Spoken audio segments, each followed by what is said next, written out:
panel is actually going to be treating on those issues and looking specifically, as I said, on the impact and benefits and pitfalls of new technologies. Will it jeopardize mining's research license to operate or actually improve it? And for this panel, I'd like to welcome on stage Ahmed Mohamed Khashoggi, is Chairman and CEO of KACST Group. Thank you for joining us. Saud Al-Rashed, Chief Executive Officer at Saleh Al Rashed Sons. Thank you for being here. Dr. Saeed AlShihri, Vice President for Energy and Industry Sector at the King Abdulaziz City for Science and Technology. Moath Al-Rawi, CEO at ARGAS. And last but not least, the wonderfully talented Gibbs-Stewart from Australia, CEO of Austmine.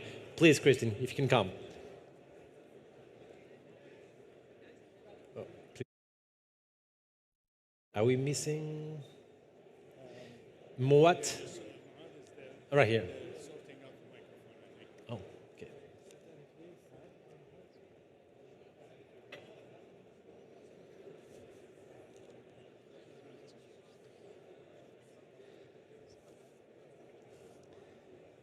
And now we have a full house.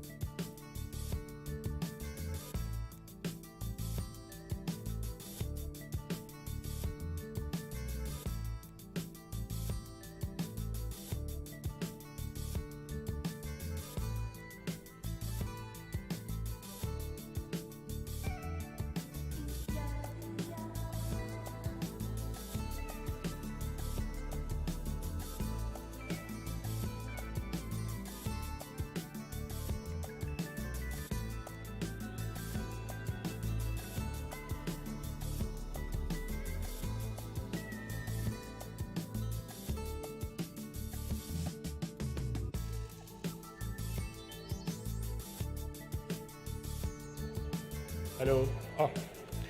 Okay. Good afternoon, ladies and gentlemen. If we can have everybody seated. This session is going to be about technology. So we had a very good start. The microphones wouldn't work perfectly, so apologies for that. But we are going to take you around the world. I have Chris Stewart, who has traveled 18 hours all the way from Australia to be with us. So let's give her a hand for traveling so much. So welcome into my country. Thank you very much. We have Moath Al-Rawi, who has traveled all the way from Khobar to be with us.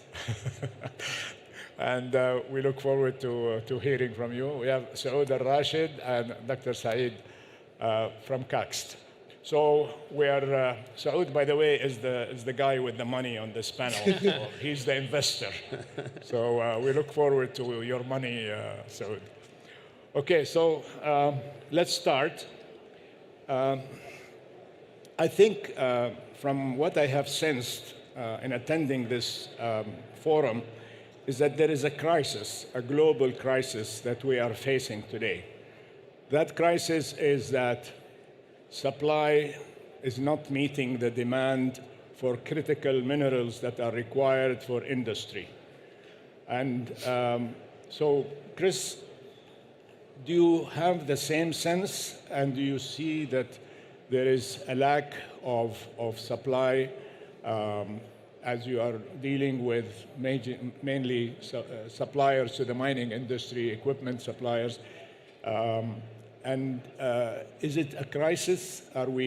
Should we be really worried? Should we be afraid of what's coming? And if so, how can we deal with it? Well, I think it's a call to action. Because, we've faced many challenges before in the mining industry. And one of the things we're very good at is rising to the challenge and solving our problems. I'm not going to repeat any of the statistics about how much we need to produce and how much money it will take in the next couple of years to have all the minerals we need in the energy transformation. But what I can say is that we do have the technology, we do have the smarts, and we are very focused on innovation to ensure that we can produce the minerals of the future. So as I was introduced, I'm from Australia, and I head up Austmine. And Austmine is an industry association representing the mining, equipment, technology, and services sector. And for 30 years, we've been promoting innovation and technology in mining, recognizing the need for it and the need to advance, be more efficient, be safer, and really in that, including the whole community, and develop that supplier base as suppliers really make up a lot of the communities in which mining operates. Thank you. So let me jump to Dr. Saeed AlShihri, because you're from King Abdulaziz, City of Science and Technology. So what are your thoughts on the role of innovation in this field? What can we do about it? Okay, thank you very much for it. It's a good question, actually. But if you allow me, let me just start with recent update on the RDI ecosystem in Saudi Arabia. Actually, here we are in the process of restructuring the RDI ecosystem in Saudi Arabia, focus on innovation and helping transforming Saudi Arabia into innovation-driven economy. So a Supreme Committee for RDI were established, headed by the Crown Prince, to establish or to set the national priorities for RDI. And these national priorities that have been announced last June evolve around health and wellness, environment sustainability, energy and industry, and economies of the future. And also there is a new authority for the RDI was created called RIDIA, Research, Innovation and Development and Innovation for the RDI, to coordinate efforts and to foster collaboration across all the sectors and also to fund RDI activities in the kingdom. Saudi Arabia is committed actually to increase spending in RDI to reach 2.5% of the GDP by 2040. And when it comes to KACST, is the national lab here in the kingdom, it's being transformed as a science park, in addition to its role as a national lab to boost innovation and R&D commercialization in the kingdom. So it's very clear that innovation will be a crucial player actually in the national goals in Saudi Arabia. And many of the national strategies actually involve innovation in their strategy. So for mining and the future of mining, innovation need to be required to be, of course, deep inside in mining actually, which means that we need to have new solutions to tackle the challenge that's mining sector facing right now. And of course, when you look at the mineral demands, it's in tremendous rising due to energy transition, electrification of some sectors, automotive, for example, smart mining. So all these industries actually are highly intensive minerals. So of course, there are many challenges that face mineral right now. The access to resources, for example, especially critical minerals, and of course other things like far and deep deposits, carbon emissions, extreme conditions. So when you look at the solutions that can be offered to sort out these challenges, you will think of trends like digitization, automation, decarbonization.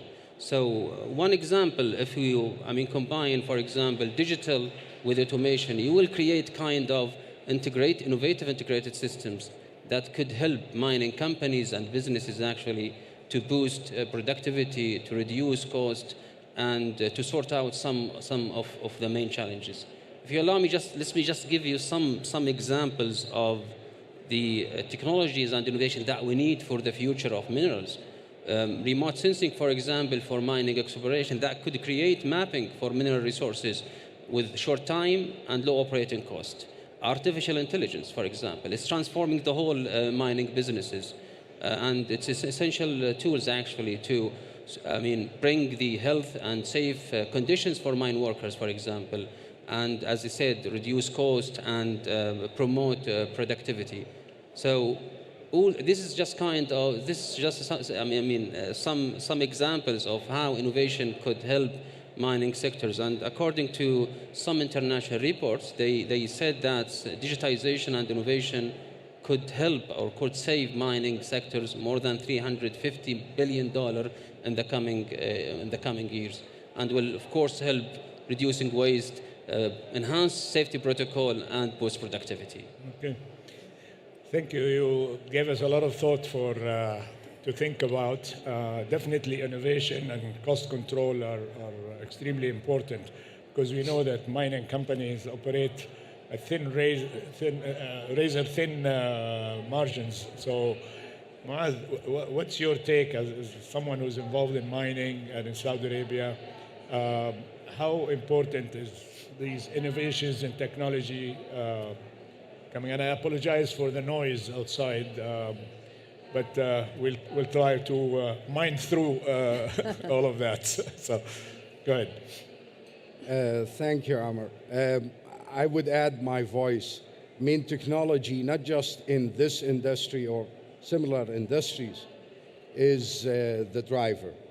Economy will grow, driven by population, driven by lifestyle. So the demand will increase, and we are challenged to keep up with. Innovation is the enabler. Technology is a little bit used word because we love to use it a lot, but I would rather focus on innovation more than technology. There has been a lot of advancement in the downstream, in the mining specifically, excavation, extraction, and production, run by automation and much more lower capital for human. Nevertheless, at the upstream and the exploration business still require a lot of boots on the grounds, a lot of heavyweight equipment, a lot of deployment in unexplored areas. That part is still yet to be looked at in terms of innovation.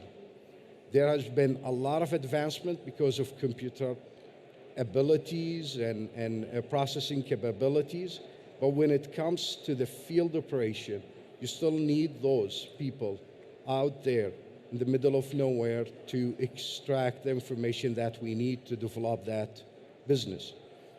It's imperative to understand that exploration side of the mining, where a lot of the human capital is being involved, a lot of data is needed to acquire to geophysically and geologically proving those reserves, still needs a lot of innovation.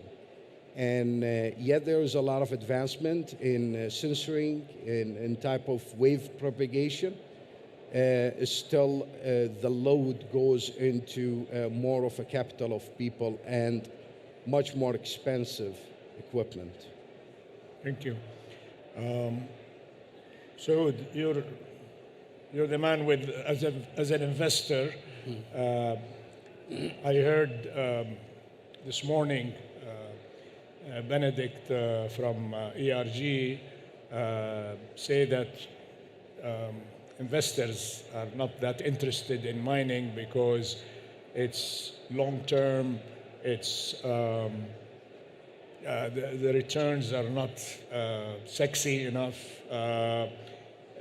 It's a complex investment, and to meet the lag of supply and demand, to go back to that question, that it requires anywhere from $200 to $300 billion or more just to close in the gap. So from your viewpoint as an investor and someone who has already has invested in mining, in silica and so forth, what is your opinion? How do you see this from your side? I mean, the mining industry and such is an attractive industry, especially when the 2030 vision is backing up all the expansions that's happening right now. There is a big capital needed to be injected in the mining industry. Thus, as an investor, it is very, very, very attractive It is a steady market. It does not have that much of up and down, especially in strong commodities. I think the contribution it will add in the GDP right now in the next 5 to 10 years, and the Saudization or the localization of the Saudi youth that will enter into this sector will give a big addition. Thus, the government will back up a lot of investors and make it more attractive for them to get into this market in the near future. Yeah, I mean, human capacity is I think, a global issue. Young men and women, and we have to include women because women today are unseating the men in all fields, and we're proud of that, and we're proud of them. They have truly become a true partner in the development of this country. And as Prince Abdulaziz was saying, the real energy is in the energy of the young people and the old people as well. I think I have to take issue with him that we have old people who are still energetic and want to contribute. So, Chris, do you face that same issue in Australia, and that attracting young people, men and women, to go to work, to become mining workers, either as engineers or mechanics or even labor, whatever. And how do you cope with it? How do you handle the training, and how do you develop this man and machine partnership? Yeah, we do. We certainly do face that issue in Australia. And we've seen it coming for a long time, but we haven't been good at addressing it. So there's a couple of things to look at. First of all, we are working with both universities and also at a high school level to talk about what a mining career is all about. We run a Women in STEM program, so trying to attract females studying STEM subjects in university into the mining industry. And what we do is we offer them internships so they can come and experience what mining's all about. And the thing about mining is not all mining jobs are at a mine site. And in fact, in Australia, we employ more people in capital cities for mining than are in remote and regional locations. So most of the jobs are city jobs, 9 to 5, and a lot of those are dealing with technology. And when you explain what the career potential are to young people who aren't necessarily mining engineers, but they're studying biology, they're studying physics, they're studying mathematics, they might be studying English or finance as well, that's attractive to them. And once they get a flavor for what mining's all about, we have found from our program that 80% of those females say that they are going to pursue a career in mets and mining. So that's pretty exciting. At the high school level, what we're trying to do is work in regional locations, particularly in regions where there are mining operations, to introduce students at an earlier age to what mining's all about and change their frame of reference of what they think. So what we're doing is we're taking in robots, we're using AI, we're using gaming technology to engage students so they can better understand that the mining career of today is a high-tech career. It's not necessarily away from your family. It's not necessarily getting all dirty and being in an environment which is unpleasant, but that it can be very exciting. And that there's many, many opportunities and options for those young people today. So we're working on that. We're behind the 8 ball for sure.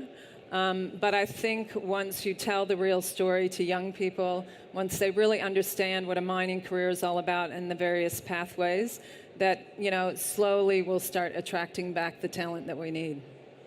Great. So you're changing the perception of people, and especially young people. And you added sexiness to the job to make it more interesting and attractive. Absolutely. I think one of the biggest advancements in mining technology happened really around 2015 with the introduction of collecting data on a mobile phone. And everyone has a mobile phone these days, and the data that you can collect off machines, the data you can collect off sensors, the data you can collect off conveyors, and look at that data in real time and be able to make decisions from it. And it could be on your phone, or it could be in a remote operations center somewhere. These are exciting jobs. We are competing with companies like Google, like with Tesla, with other companies. But when you look at the range of options in mining, when you look at the opportunity also to travel, because mining careers can take you to many different areas of the world. And you also tell the story about how, particularly from a supplier side of things, that we are improving mining. We're making it more sustainable. We're making it more environmentally friendly. And that's where the social license to operate comes in as well. Excellent. Moath, what's your experience with attracting young Saudi men and women to work in your company? And is it a major challenge? Do you have programs for training them, for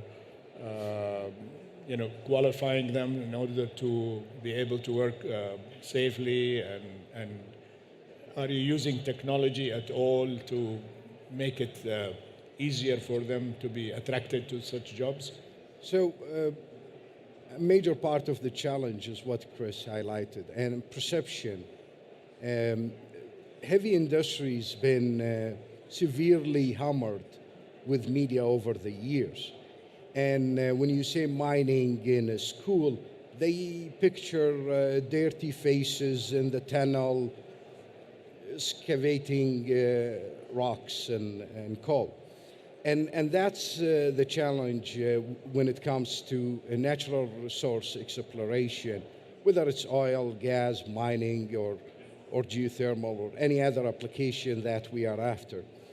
And definitely the world today is different, and major part of it is the education that Chris and her team are doing, and the ministries and everybody in our industry trying to educate that. Having said that, the Arabian Geophysical and Surveying Company, ARGAS, which I'm proudly part of, was established 60 years to localize and champion that knowledge of the surface and subsurface. And for the past 60 years, we have proudly been a positive enabler of training and development of the local workforce in the kingdom or elsewhere where we operate, because today we operate outside the kingdom as well. The other day we had a workshop with our friends in KACST, and I think we were like 20, 30 people on the table, and proudly more than 90% of them have been working for ARGAS or did the training as part of it, and it gives a huge sense of responsibility and proudness at the same time. We offer equal and fair treatment. That include male, female. It would include the old and the young, and we believe in diversity. However, job profiling is an important part. Yes, we have jobs in the office, and we have jobs out in the remote, 700 kilometers away from civilization. We have field rotations, which are difficult. Not many people can stay home for periods exceeding a month away from their family or their lifestyle general. So the best selection is to fit the right profile for the right job. I don't think quality is the term, but fairness is the right term. We struggle to find people to go out there when you are competing against much more comfortable and more rewarding industries of real estate, banking, and many others. Still, we have passionate people who want to be out in the nature, looking for the treasures out there, whether they were minerals or any other natural resources. It's a special profile that we look for, and we welcome everybody, male and female, to join us into this journey. Very good. So, Saud, let me jump to you, but I want it from a different angle. So let's talk about training, training young Saudi talent for the mining industry. Do you see mining companies in Saudi Arabia, such as ARGAS and your company and other companies, collaborate together in creating a specialized academy that can provide what is really needed in terms of mining expertise and talent? How would you see that from your angle? Actually, there is a mining academy right now in the north part of Saudi where they prepare Saudi youth who recently graduate and try to get them into the atmosphere of mining, you know, sending them into different mines, letting them touch base with what they're really doing. I think most of the mining companies are being involved in Saudization, especially in their mines. We have a couple of programs in our quarries right now where we are trying to train Saudi youth and trying to give them different job roles, rotations. The most or the biggest, let's say, downfall is that most of the mines are out of reach. Most of them are far from cities. So this gives us a very big challenge, especially when the Saudi culture is always close from families and close. So there are a couple of ways our program is working on it. We have over, I think, 55 Saudis in our mines right now where they are doing the rotation. And we have around 70% of them are staying and continuing and, you know, moving around in different quarries. So I think this will happen today or tomorrow, and this will, the fastest company who will adapt to this will have an advantage against the other companies. Excellent. KACST. Yeah, of course. Advanced training for high-tech technology is very important. So I would just give you our experience at KACST to provide this kind of advanced training. We have what we call Joint Center of Excellence programs, and this with leading institutions around the world on high-tech technologies across all the sectors.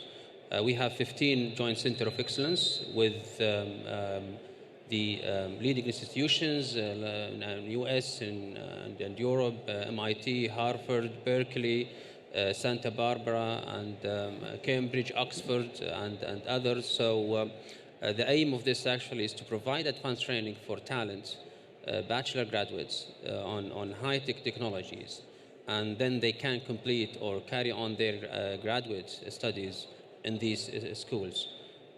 So this kind of programs actually bring to KACST talents actually on, and maybe in our meeting with our gas company, as he said, there was full of talent around the tables, specialized in different areas.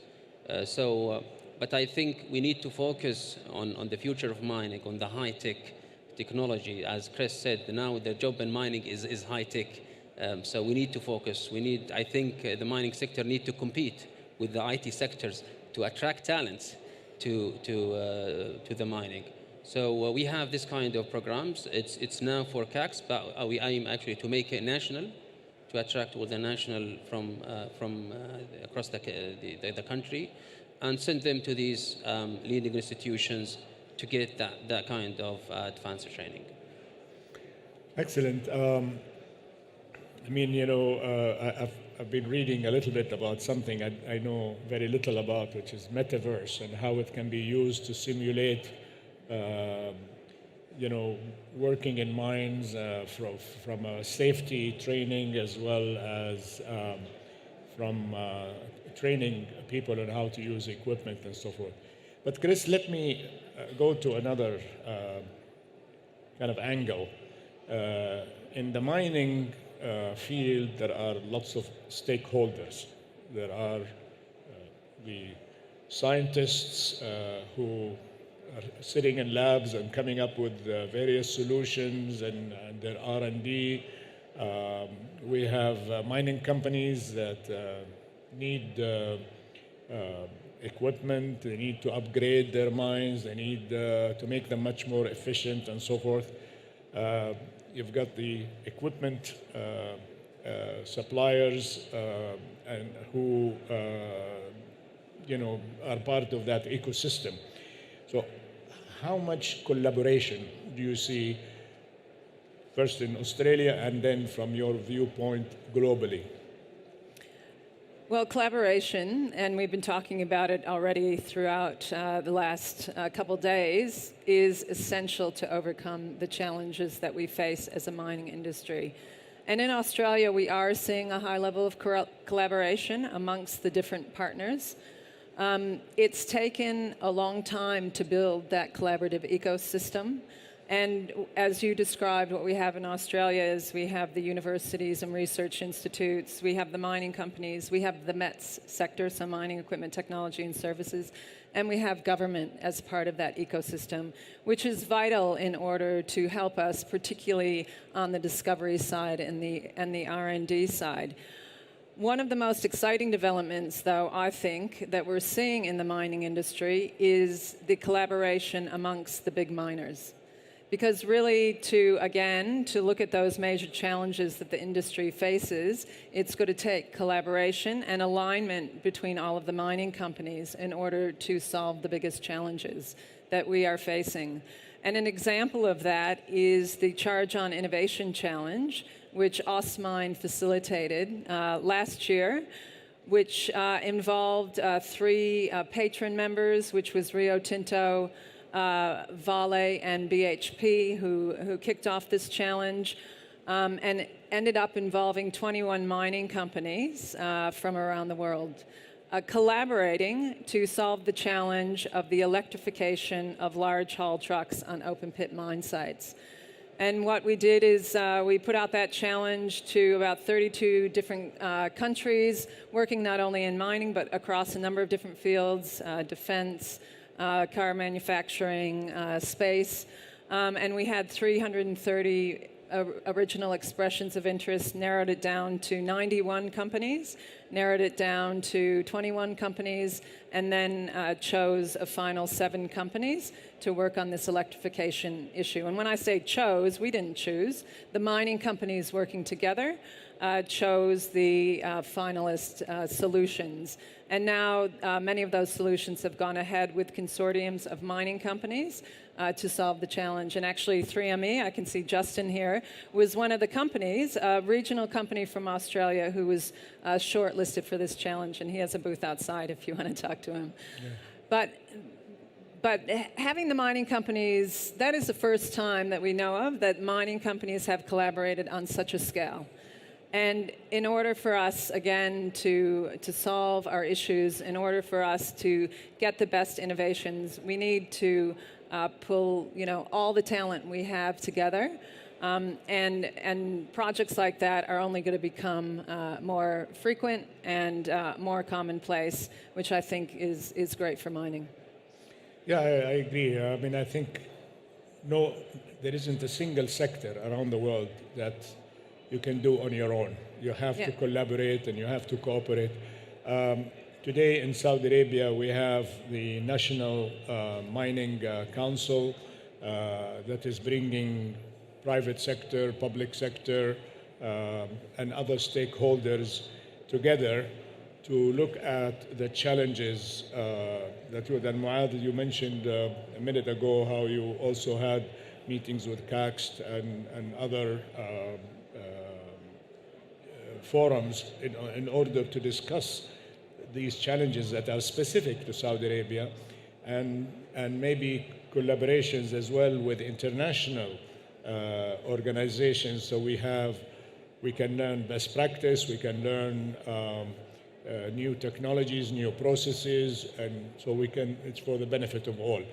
How do you see it from your perspective? So one beautiful thing about mining is that people are specialized. So unlike many other different industries where consolidation gathered all service companies into a certain a frame or a box, mining is not. Because a big component of it is driven by desire and passion and curiosity. So people who are more into the gold, for example, they are really specialized into the gold exploration. And I'm talking about scientific side of the things, from a technology, from processing, from survey designs, and so on. Not talking about the guys who own the reserves. So as part of this, you can never find a single one platform that will offer you a wide spectrum of exploration. Gold, it has its own arena and expertise. Lithium, it's a different game. Uranium is another game, and so on and so forth.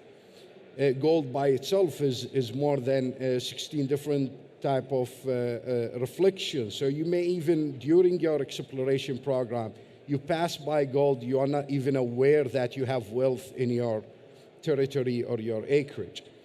So for us as a champion, a local champion here in the kingdom, which we take the responsibility to accelerate and champion this development of the mining to achieve our Vision 2030, we went out to the global market looking at different technologies and different specialized houses.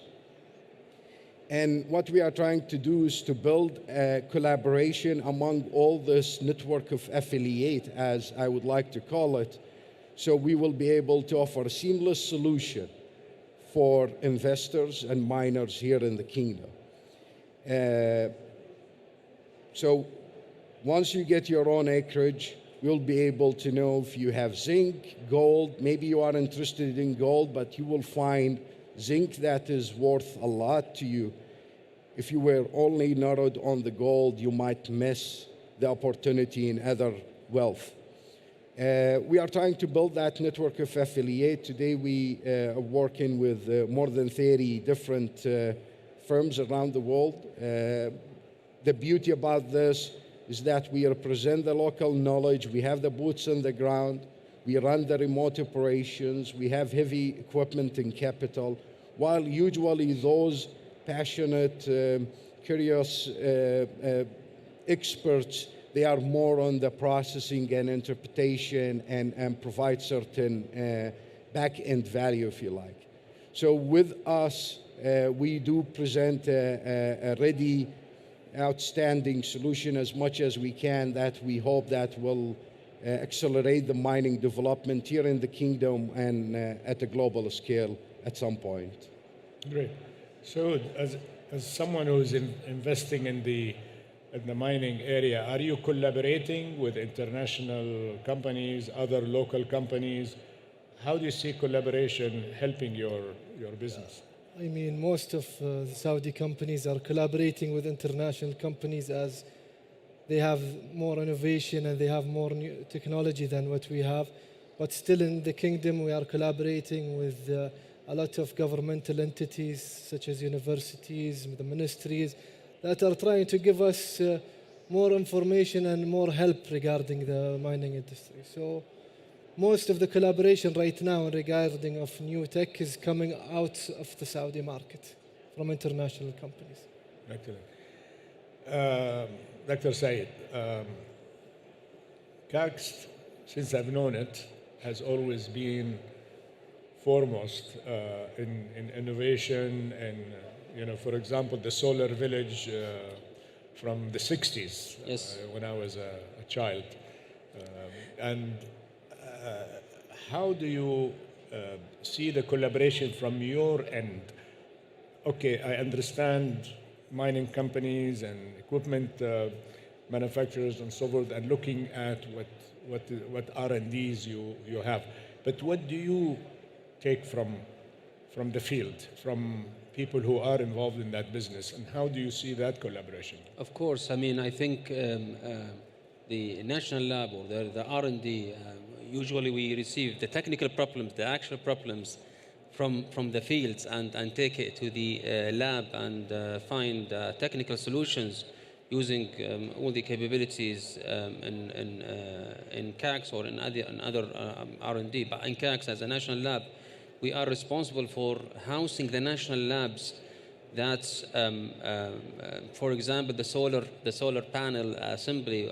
We have assembly line, production line with a capacity of 100 mega watt per year. And the aim actually is to enhance the efficiency and build some pilot scales for different sectors, and then study all the impacts of the from R&D perspective, and bring the technical solutions to the industry. So from R&D perspective, there is two ways. I think KACST is responsible actually to find the technical solution, to focus on the applied research.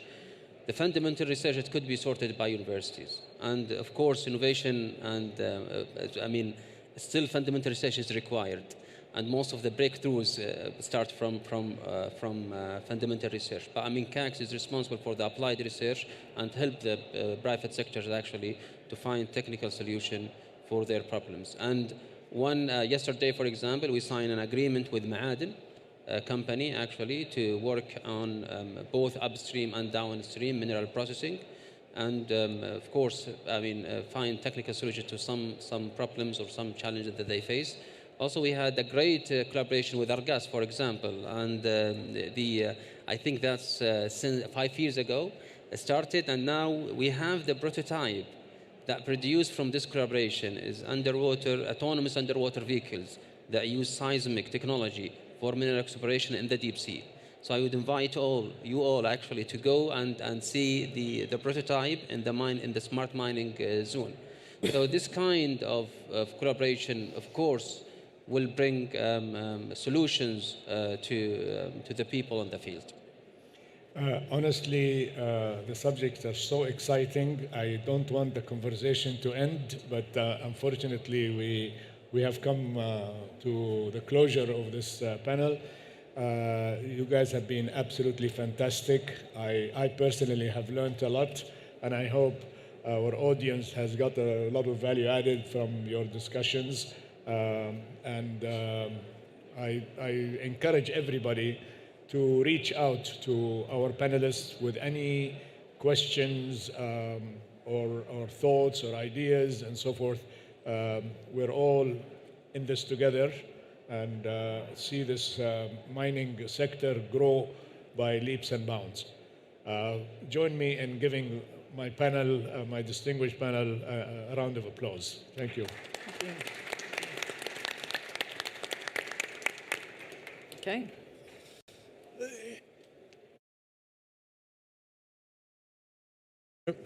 Thank you very much for having joined us this morning.